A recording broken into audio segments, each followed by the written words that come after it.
Good morning. मैं doctor Sanjeev Kumar Sunshine Hospital Gachibowli से बोल रहा हूँ। आज अगर लोगों के घर में कुछ लोग पॉजिटिव पेशेंट्स आ गए हैं और उनको डर लग रहा है कि हम घर में कैसे इलाज करेंगे या हॉस्पिटल जाके एडमिट कराएं और हॉस्पिटल में बेड नहीं मिल रहे हैं, तो घर में इन लोगों का कैसे केयर करना है और कैसे इंतजाम करना है मैं आपको 2 मिनट में दिखाऊंगा।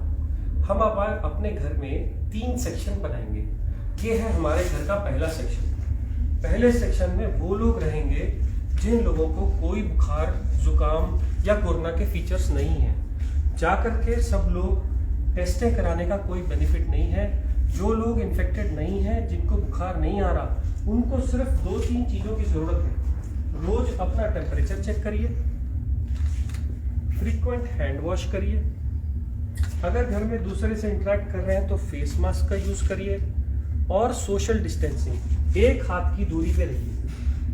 इतने दूरी पे रहने पे कोरोना के फैलने का डर ऑलमोस्ट निल होता है। तो वो सब लोग, जो लोग ठीक हैं, जिन लोगों को फीवर नहीं आया है, वो लोग अपने घर के उस सेक्शन में रहेंगे जिस सेक्शन में दूसरे इन्फेक्टेड लोग नहीं हैं। जिनको फीवर आ गया है और जुकाम, बुखार, खांसी हो रही है, वो लोग घर के दूसरे सेक्शन में रहेंगे और इन दूसरे सेक्शन के अंदर जो लोग नॉर्मल हैं वो उनको डिस्पोजेबल्स में खाने का इंतजाम करेंगे। खाने में क्या खाएंगे? खाने में कोई भी वेजिटेरियन फूड, क्योंकि भूख कम हो जाती है, स्मेल कम हो जाती है, इसको आने में 1 महीना लगता है। इन लोगों को लिक्विड डाइट, सूप्स, जूस या ऐसी चीज़ें जो वो लोग खुद मांग रहे हों, सब अलाउड है। खाने में किसी चीज़ की मनाही नहीं है। आपको इसके अलावा क्या इलाज करना है? इन लोगों को बुखार हो सकता है। बुखार वाले लोगों को आपको बुखार की गोली सुबह, दोपहर, शाम देनी है। अगर बच्चे हैं तो यही गोली आधी हो जाएगी। अगर बिल्कुल खाना नहीं खा रहे तो ORS का सोल्यूशन देना है। कुछ लोगों को vitamin B, vitamin C, vitamin D, मैंने प्रिस्क्रिप्शन अपने व्हाट्सएप स्टेटस पे एक प्रिस्क्रिप्शन डाला हुआ है। इस प्रिस्क्रिप्शन को अगर आप प्रिंट करो तो ये कहता है कि आप पहले तो 1, 2 और 3 विटामिन हैं, अगली 2, एक तो फीवर की और जुकाम, बुखार, खांसी और गले दर्द की दवाइयाँ हैं। ये दवाइयाँ आप लीजिए।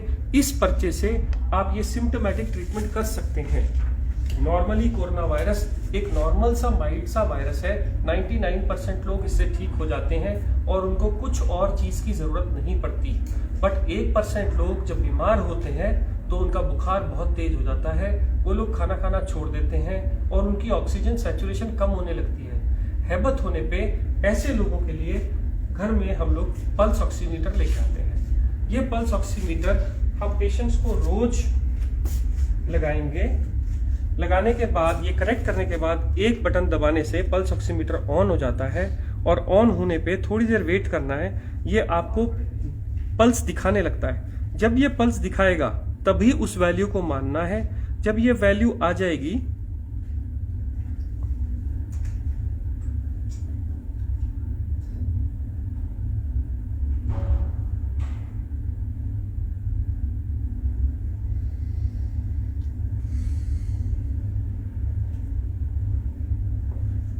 तो ऑक्सीजन सैचुरेशन 100% बता रहा है। 90 से कम है तो ये पेशेंट सिक हैं। अगर 90 से ज़्यादा है तो डरने की बात नहीं है। मैंने इतनी देर इसलिए वेट किया क्योंकि पल्स ऑक्सीमीटर लगभग 30 सेकंड ले जाता है नॉर्मल सैचुरेशन बताने के लिए। अब मान लीजिए अगर ये लोग 90 से कम ऑक्सीजन पे आ गए हैं, अब इनको हॉस्पिटल की फैसिलिटी पे ले जा रहे हैं पर बेड नहीं मिल रहे, तो हम क्या करें? तो हम अपने घर का एक और सेक्शन सिक पेशेंट्स के लिए तैयार करेंगे, जिनकी एंट्री, जिसमें नॉर्मल लोग कोई भी एंटर नहीं करेंगे और इन सब लोगों को हम 14 दिन के लिए आइसोलेट करेंगे।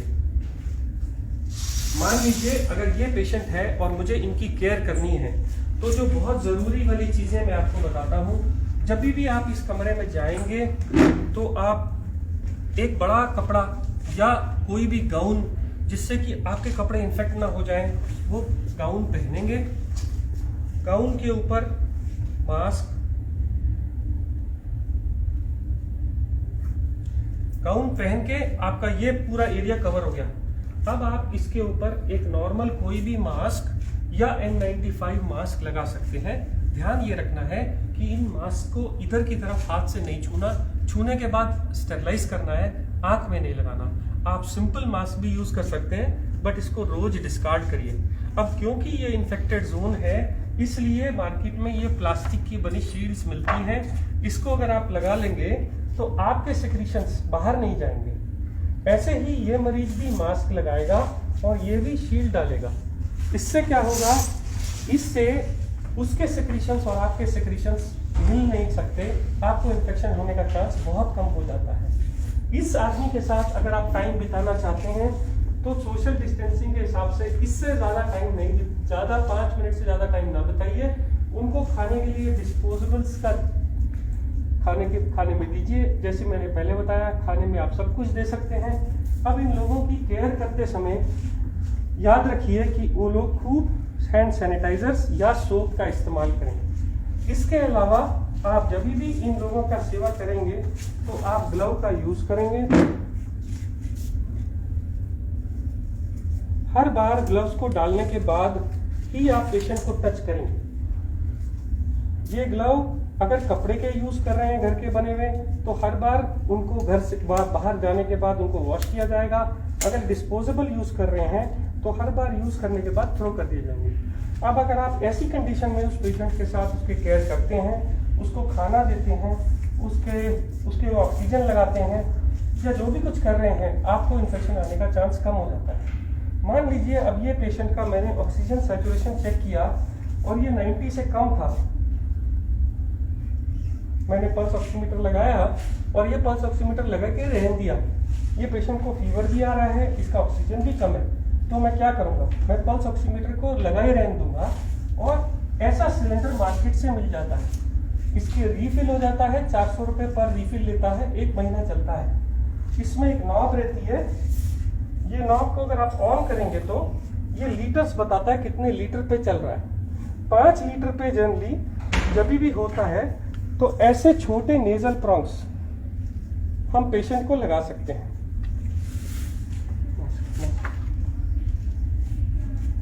ऐसे नेजल प्रॉन्ग लगा सकते हैं। नेजल प्रॉन्ग लगाने के बाद आप ये पल्स ऑक्सीमीटर की रीडिंग देखिए कितनी आ रही है। अगर ये 90 से ज्यादा नहीं आ रही और पेशेंट को तभी भी हैबत हो रही है, तो आप ये नेजल प्रॉन्ग हटा के मार्केट से ये बड़े वाला मास्क ला सकते हैं।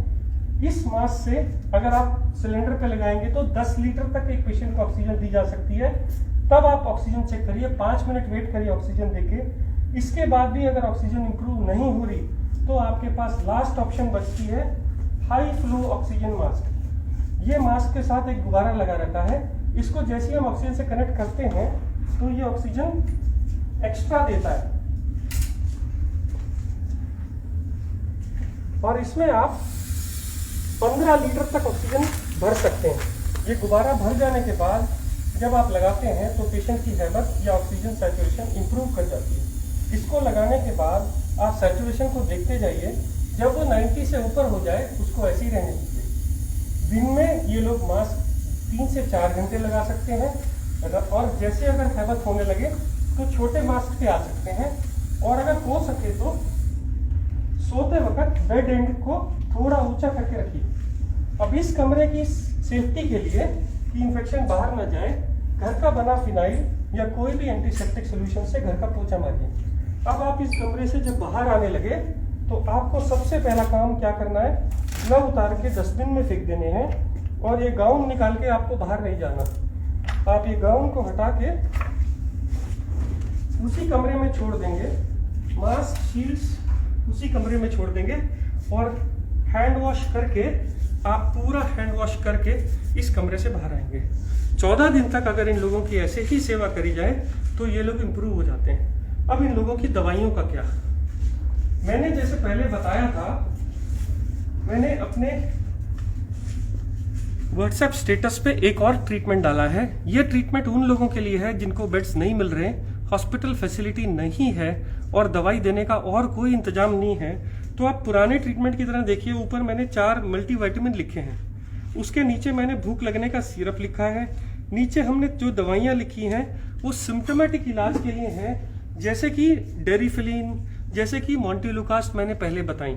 इसके अलावा जो नीचे आने वाले इंजेक्शन या एंटीबायोटिक्स हैं जो डॉक्टर की गाइडेंस में लेने चाहिए, वो एक तो है डॉक्सीसाइक्लिन, सुबह शाम 5 दिन के लिए 10 गोलियां, ये लोग इतनी देर में इंप्रूव कर जाते हैं। और दूसरे हैं 2 इंजेक्शन एक इंजेक्शन है ब्लड थिनर का, क्योंकि कहा गया है कि ऐसे लोगों को क्लॉट्स बन जाते हैं, इसलिए ये इंजेक्शन सुबह शाम देना है डॉक्टर की गाइडेंस में। और एक स्टेरॉइड का इंजेक्शन 10 रुपए का डेक्सामेथासोन, जो दिन में एक बार लगेगा सुबह। अगर ये इंजेक्शन आपके पास में आपके घर का डॉक्टर लगा देता है तो आपको हॉस्पिटल के खर्चे या हॉस्पिटल के बेड अगर नहीं अवेलेबल हैं तो भी आप इंतजाम कर सकते हैं। कुछ लोग बोलते हैं हमारे पास इंजेक्शन की कोई भी सहूलियत नहीं है, कोई भी डॉक्टर नहीं आ रहा है। तो मैंने एक ब्लड थिनर एपिक्साबैन और एक स्टेरॉइड ओरल मिथाइल प्रेडनिसोलोन भी रखा है। आप इसको भी प्रिस्क्रिप्शन के हिसाब से प्रिंट करके ले सकते हैं। इतना सेटअप अगर आपके घर में है तो ये आईसीयू का काम करेगा। मैं फिर बोल दूं, आपको sanitiser, face shield, face mask, bed जिसका बैक ऊंचा हो, 3 तरह के फेस मास्क, एक ऑक्सीजन सिलेंडर, घर में फिनाइल, एक कवर, बॉडी कवर जो सेवा कर रहे हैं, मेरा प्रिस्क्रिप्शन जो मेरे स्टेटस पे लगा हुआ है इसको प्रिंट करके रख लीजिए गाइडेंस के लिए, और कुछ दवाइयां जो सब उसमें रखी हैं। हर बार ग्लव्स का यूज करिए। ये एक आईसीयू सेटअप है, क्योंकि आज भी कोरोना की कोई स्पेसिफिक दवाई या वैक्सीन आनी है और इससे ज्यादा ट्रीटमेंट अभी भी आईसीयू में नहीं हो रहा है। बहुत ही एक्सेप्शनल कंडीशन में 2 और दवाइयां हैं जो बगैर आईसीयू सेटअप के नहीं दी जा सकती। ये 99% इलाज हर लोगों तक अगर पहुंच जाए तो वो लोग जिनको मेडिकल सेवा अभी भी उपलब्ध नहीं है वो लोग अपनी सेवा या अपने घर वालों की सेवा कर सकते हैं। मैं doctor Sanjeev Kumar Sunshine hospital से बोल रहा हूँ।